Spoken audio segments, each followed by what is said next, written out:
हर इंसान को अपने जीवन में दो बातों का ध्यान रखना ही चाहिए। सबसे पहली बात, हम ह्यूमन बीइंग हैं। अगर हम इंसान हैं तो हमारे जीवन में कोई ना कोई प्रॉब्लम किसी न किसी रूप में कभी ना कभी ज़रूर आएगी। ऐसा तो कोई भी इंसान नहीं है कि जिसके जीवन में कभी कोई प्रॉब्लम नहीं आई है। कोई किसी को बीमारी के रूप में कोई दिक्कत आ सकती है, किसी को फाइनेंशियल कंडीशन के रूप में आ सकती है। मतलब कहने का कोई ना कोई प्रॉब्लम कभी ना कभी हर इंसान के जीवन में आती ही है। तो हमें दूसरी बात का ध्यान रखना है कि चलिए प्रॉब्लम तो आ गई, अब हमें थोड़ा पॉजिटिव सोच के साथ में और पेशेंस के साथ उस प्रॉब्लम का सोल्यूशन निकालना है। ऐसी कोई भी प्रॉब्लम नहीं है कि जो आ तो गई वो नहीं जाएगी। प्रॉब्लम आई है तो उसका कोई ना कोई सोल्यूशन तो जरूर होगा। तो हमें उस प्रॉब्लम के सोल्यूशन के बारे में पूरे पेशेंस के साथ और पॉजिटिव माइंडसेट के साथ सोचना है। तो आज की कहानी शामू की कहानी है। शामू की पढ़ाई पूरी हो चुकी थी, अब उसको लगता है कि मुझे नौकरी करनी चाहिए। वो नौकरी की तलाश करने लग जाता है लेकिन उसको नौकरी नहीं मिलती है।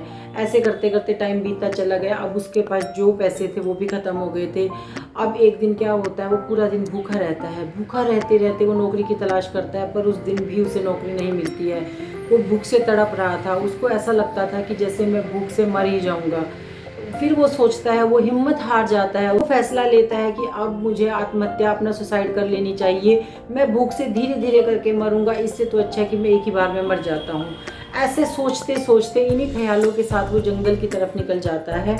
जंगल में जब वो जा रहा होता है तो उसकी नज़र एक झोपड़ी पर पड़ती है। जब उसकी नज़र झोपड़ी पर पड़ती है, वो सोचते हैं कि इतने बड़े जंगल में, इतने वीरान जंगल में एक झोपड़ी कैसे हो सकती है, उस झोपड़ी के अंदर क्या होगा। उसके दिमाग में 10 तरह के सवाल आने लग जाते हैं। उसको बहुत क्यूरियोसिटी होती है। वो सोचता है कि मैं जाकर देखता हूँ कि झोपड़ी में क्या है। फिर उसको डर भी लगता है कि कहीं उसके अंदर कोई जानवर तो नहीं होगा। लेकिन उसको लगता है कि मैं तो वैसे भी यहाँ मरने के लिए ही आया हूँ, मुझे तो वैसे भी मरना ही है, तो क्यों ना मैं देख ही लूँ कि झोपड़ी के अंदर क्या है। झोपड़ी की तरफ धीरे धीरे कदम बढ़ाता है। उसको थोड़ा थोड़ा डर भी लग रहा था। जब वो झोपड़ी के अंदर जाता है, वो देखता है कि झोपड़ी के अंदर एक साधु महात्मा ध्यान कर रहे थे। वो ध्यान की मुद्रा में बैठे हुए थे। तो शामू भी उनके सामने वहाँ जाकर बैठ जाता है। उसको लगता है कि जब भी साधु महात्मा की आँख खुलेगी, वो मुझको देखेंगे तो मैं उनसे बात करूँगा। तो थोड़ी देर के बाद साधु महात्मा की आँख खुलती है। वो शामू को देखते हैं। शामू को देखकर वो मुस्कुराते हैं और उससे पूछते हैं कि बच्चे, तुम इस जंगल में इस समय क्या कर रहे हो। तो शामू अपनी पूरी कहानी उनको बताता है कि कैसे मैं नौकरी की तलाश कर रहा था और कैसे मुझे नौकरी नहीं मिली, तो आज तो मैं जंगल में आत्महत्या करने के लिए आया था। साधु महात्मा उसके देखकर मुस्कुराते हैं। उसको पूछते हैं कि तुम आत्महत्या करने की क्यों सोच सकते हो, तुम एक जवान बच्चे हो, हिम्मत क्यों हारी तुमने। अभी तुम्हें नौकरी की तलाश करनी चाहिए थी और कुछ काम करने की तलाश करनी चाहिए थी। इतनी जल्दी तुमने हिम्मत हार के बहुत बड़ी गलती की है। अपने ही जीवन को खत्म करना किसी भी समस्या का समाधान नहीं है। अगर आपके ऊपर कोई समस्या है तो उस समस्या का समाधान निकालो, ना कि अपने जीवन को खत्म कर दो। तो शामू उनकी बातों को बड़े ध्यान से सुनता है। साधु महात्मा आगे उसको शामू को बोलते हैं कि चलो मैं तुम्हें कहानी सुनाता हूँ। साधु महात्मा शामू को कहानी सुनाने लगते हैं। कहानी एक छोटे से लड़के की थी। एक लड़के ने एक बार अपने ही घर में कुछ पेड़ पौधे लगाए। उन पेड़ पौधों के बीच में उसने एक कैक्टस लगाया और एक बांस का पौधा लगाया। वो बच्चा उन सारे पौधों की देखभाल अच्छे से करता था। वो कैक्टस की भी देखभाल करता था, वो बांस के पौधे की देखभाल भी करता था। वो रोज उन्हें पानी सींचता था। कहने का मतलब ये है कि वो अपने दोनों पौधों को, कैक्टस के पौधे के और बांस के पौधों की, दोनों की समान रूप से देखभाल कर रहा था। पर वो टाइम के अकॉर्डिंग जैसे जैसे टाइम बीत रहा था, धीरे धीरे करके वो लड़का क्या देखता है कि कैक्टस में से पौधा निकल रहा है। वो बड़ा खुश होता है। उसको अच्छा लगता है कि चलो मेरे जो मैं पौधे की सेवा कर रहा था कि पौधा बाहर की तरफ निकल रहा है, लेकिन बांस का पौधा तो निकल ही नहीं रहा था।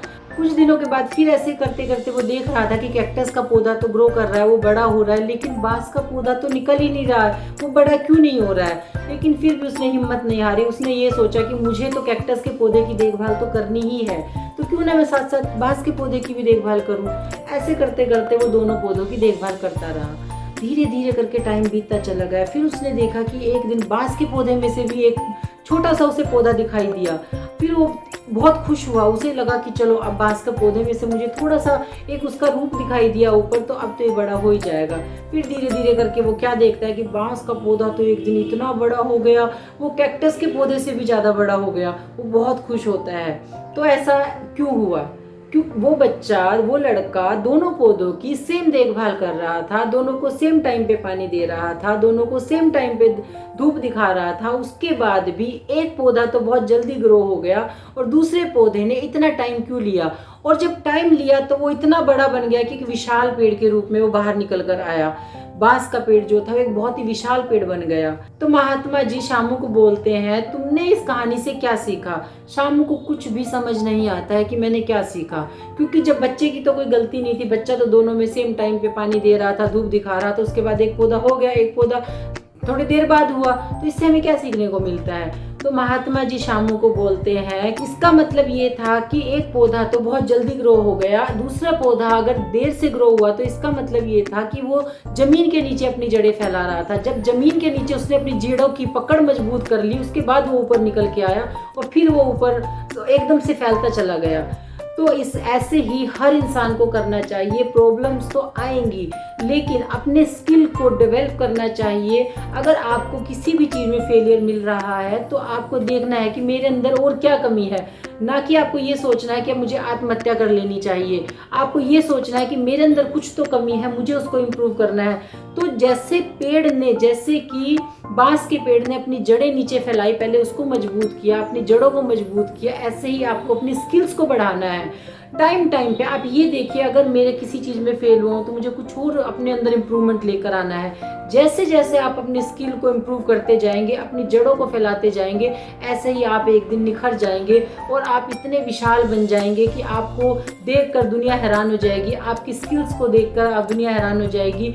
आप ये मत सोचिए कि आज लोग क्या कह रहे हैं, आप ये देखिए कि जब एक दिन आप बड़े पेड़ की तरह उभर कर आएंगे, उस दिन दुनिया क्या कहेंगे। तो आपको कभी भी किसी भी सिचुएशन में हिम्मत नहीं हारनी है और हमेशा पॉजिटिव सोच के साथ में उन प्रॉब्लम्स का सोल्यूशन निकालना है। आपको ये सोचना है कि आज मेरे ऊपर कोई प्रॉब्लम आई है तो मुझे इसका सोल्यूशन किस तरीके से निकाल सकता हूँ।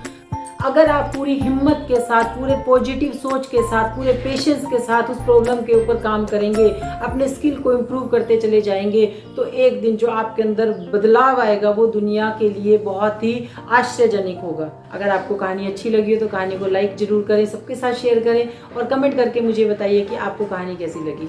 Thank you so much.